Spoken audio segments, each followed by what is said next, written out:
What is up, everybody, and welcome to this week's edition of The Verdict, Season 7, Week number 12, the regular season finale, if you'll believe it. The commission, Jay Cook, all by himself this evening, a solo edition of The Verdict. We attempted to get some owners involved, but wires are crossed, schedules got a little bit tight. That happens, no big deal. Just like the old days when it was the commission hosting this brief talk show, so it stands tonight, the eve of Thanksgiving. The eve of Thanksgiving week, I should say. Happy Thanksgiving week to you. Happy early Thanksgiving to you and yours. Looking forward to seeing many of you around Central Indiana for the upcoming holiday later this week. Speaking of later this week, the trade deadline is the day before Thanksgiving.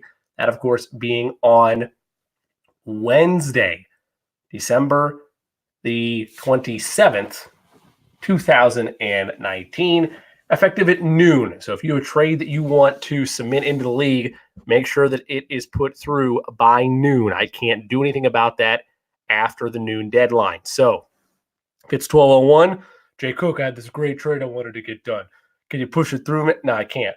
I can't do that. I would love to do that. I would, but it locks the system. ESPN locks everything after that deadline. So if you have a trade that goes through and you process at 11:59, you have to tell me about it so I can push it through for you. Otherwise, we'll be stranded and won't be able to get that move done. A very active week before the trade deadline already, and the days leading up into the deadline. Tony and Colin making a blockbuster move earlier this week. Tony wanted to strengthen his receiving spot and situation over there. Colin in need of a running back, so they make a move there. And then just about 20 minutes before this verdict was taped, myself and Jay Loschke make a move that helps Jay in the running back spot and gets him another reliable receiver. And myself brings me a quality wide receiver in Jarvis Landry. And because I'm hoping, and you never know, I mean, my team is a dark horse. I'd like to make a run this postseason. But let's say I do, a cornerstone on my teams for many, many years in the early goings, the future Hall of Famer, Larry Fitzgerald, now a member of the Golden Taint Warriors. So happy to get that move done. I might not be done myself. I'd love to be active on the deadline. So if there's moves that you yourself like to make, keep me in mind. I'm always happy to try to at least navigate and talk potential trades. As our other juror member this evening, the great Judge Cook, joins us. Judge is excited for another season to come to a close so that I'll have more time to spend with family instead of focusing on fantasy football all the time. So once again, we want to thank you very much for tuning into this week's edition of The Verdict. And remember, stay active on the trade deadline as that is quickly approaching. Wednesday at noon, have all your trades completed and ready to go. Now, as we take a look at this week's matchups, starting first with the contest that I cannot select. It's an interesting setup there.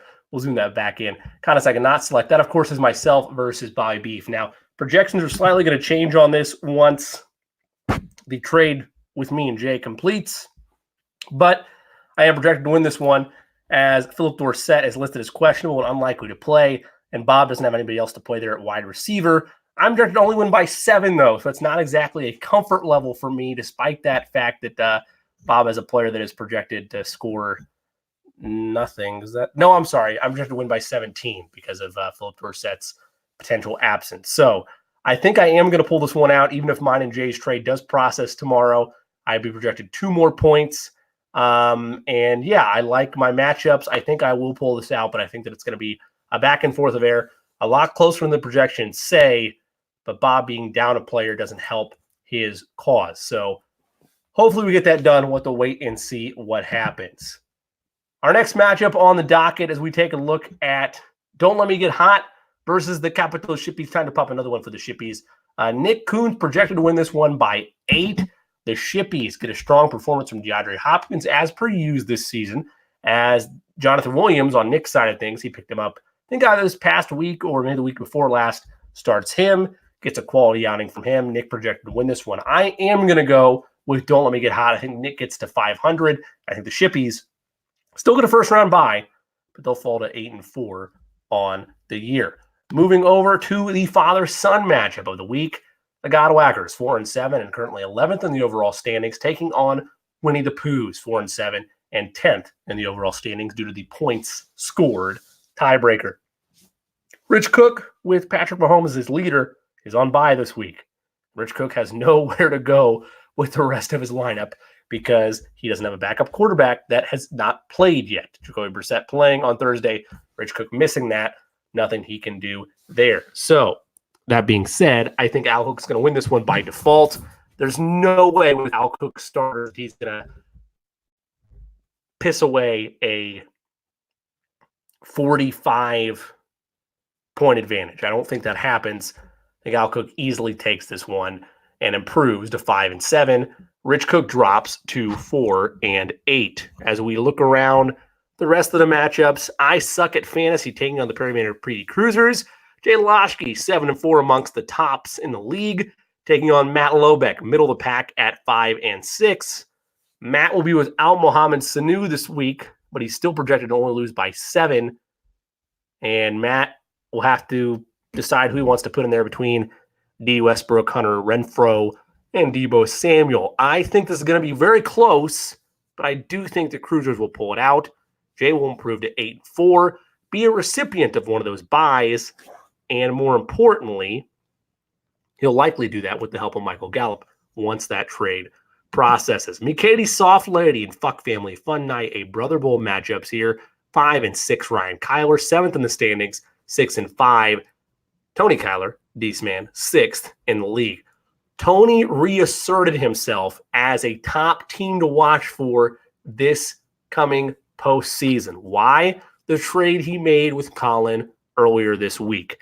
Tony acquired 3, count them, 1, 2, 3 top-tier wide receivers for 1 starter and 2 bench players.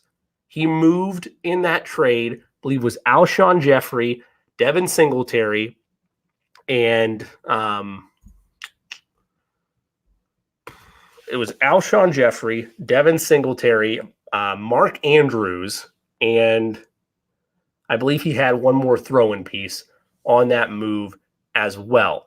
So the way that move went down, as I check the recent activity live here, so Robbie Anderson was the other one. Mark Andrews, Devin Singletary, and Alshon Jeffrey for Odell Beckham Jr., currently ranked as the 26th best wide receiver in the league.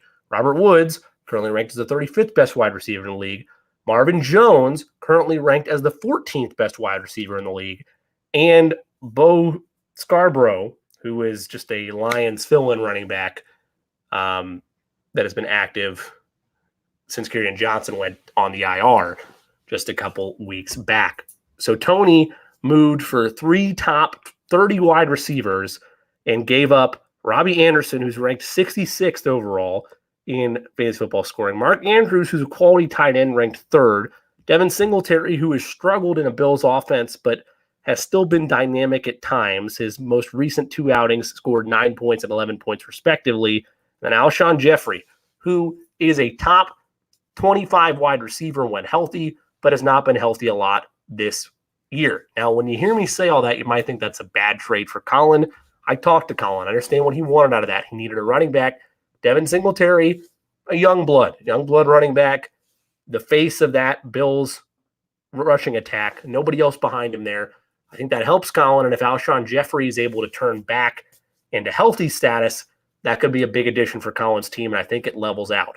But as of right now, Colin was handcuffed. He had Kenny Golladay and Marvin Jones and needed to get rid of one of those Lions wide receivers. Robert Woods hadn't done anything for him all year. Odell had been inconsistent. He needed to make a move, and he made one. Tony, though, the big beneficiary of that trade, and this honestly might be a move that propels Deese back into the conversation for a 3rd championship to his name. Our marquee matchup of the week, speak of the devil, Colin O'Connor, Thick Daddy, against DJ Chark do. Battle of 2 top 6 teams in the league.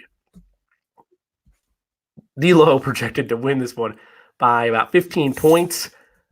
I think that David will hit that mark. I think Russell Wilson has a great day against the Eagles. Nick Chubb runs wild over the Dolphins. DJ Chark, solid outing against Tennessee. I think that Zeke will be the workhorse against that Patriots defense. I think they help lead DJ Chark to a victory this week over Thick Daddy. That rounds out our matchups in this Week 12, the regular season finale. As we go big picture to the full box scores for our most points scored, I'm going to go with Nick. He is projected the second most points this week. I think Tony wins, but I don't think he gets most points out of it. And I think that it's going to go the way of Nick Kuntz. And as for my bold predictions, well, it's pretty simple. I think that this is going to be the most active trade deadline that we have ever had in the history of our league. I truly believe that in years past, while there has been some activity, it hasn't been a blockbuster trade deadline. I want our trade deadline to be like the NBA trade deadline, where there's noise, where there's crazy moves happening. I don't want it to be like the NFL trade deadline, where they try to say, oh, the media hypes it up every year. Oh, it's not that big a deal. It needs to be a big deal. This is your moment, people. This is where you are trying to make a push for the Chodens Cup. Make a move to separate your team from the rest of the pack. If you don't make that move, you could be on the outside looking in, and you might see a team that's maybe had success over the long run by, like Tony, for instance, adding another title to his name. You might see somebody that has never won before, like Jay Loshke, take the whole thing. You might have wanted to make that move, hesitated, didn't make it, and it cost you your season. Look for that right move and be active on this trade deadline.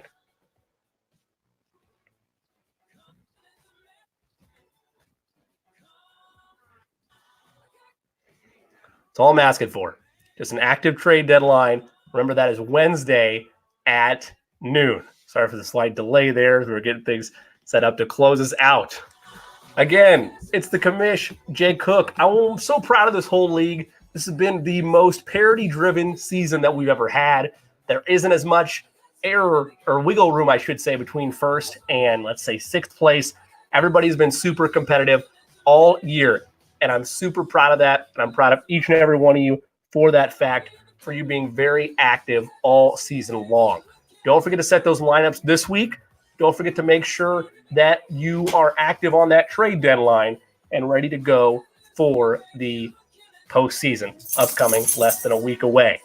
For Judge, coming on briefly this verdict edition, and for all of you for tuning in all season long, this is the commish saying until we talk to you next week for our postseason with a verdict full of juror members. So long, everybody.